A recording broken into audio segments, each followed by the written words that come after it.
नमस्ते मित्रों, आज मैं बात करूंगा कुरान के बारे में। यह शब्द वास्तव में कुरान है पर कहने में कुरान आता है।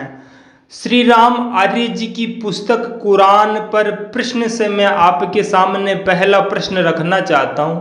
खुदा जन्नत अर्थात स्वर्ग में रहता है। जब खुदा जन्नत में रहता है तो जन्नत खुदा की अपेक्षा लंबाई चौड़ाई में बड़ी साबित हो गई। अगर खुदा 7वें आसमान पर रहता है तो आसमान भी खुदा से बड़ा हो गया, जबकि खुदा से बड़ा दुनिया में कोई नहीं है। यह बात गलत सिद्ध हो गई। खुदा सर्वव्यापक हाजिर नाजिर भी नहीं रह गया। कुरान की यह बात खुदा की महानता पर बट्टा लगाती है।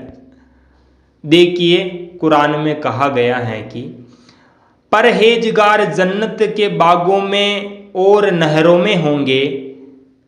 सच्ची बैठक में बादशाह अर्थात खुदा के पास जिसका सब पर कब्जा है बैठेंगे।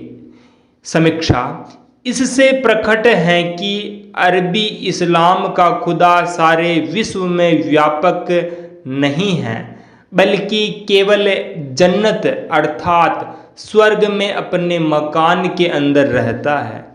प्रश्न नंबर 2 श्री राम आर्य जी ने उठाया है। खुदा तख्त पर बैठता है।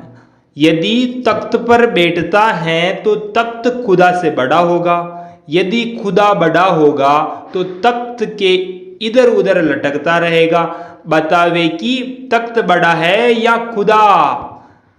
देखिए, कुरान में कहा गया है कि जिसने जमीन और आसमान को, जो कुछ आसमान और जमीन के बीच में है, उसे 6 दिन में पैदा किया और फिर आसमानी तख्त पर जा बैठा।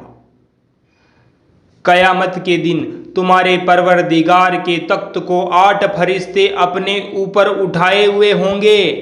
समीक्षा कुरान में खुदा के लेटने, खड़े होने, आराम करने का कोई जिक्र नहीं है। हर समय हजारों, लाखों या करोड़ों सालों तक बैठे रहने से बीमारी हो जाना, कमर दर्द होना, कमर का रह जाना आदि स्वाभाविक है। यह तो एक तरह की सजा जैसी बात है। पर यहूदियों की एवं कुरान की मान्य पुस्तक तौरेत में उत्पत्ति 3:9 में खुदा का रोजाना सवेरे अदन के बाग में टहलने के लिए जाने का वर्णन दिया गया। बुद्धिमानों को सत्य स्वीकार करना चाहिए और सब सत्य विद्या और पदार्थ विद्या से जाने जाते हैं। उन सब का आदि मूल परमेश्वर है और परमेश्वर का ज्ञान वेद है।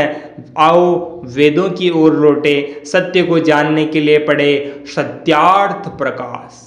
आपका अपना YouTube चैनल है। धन्यवाद।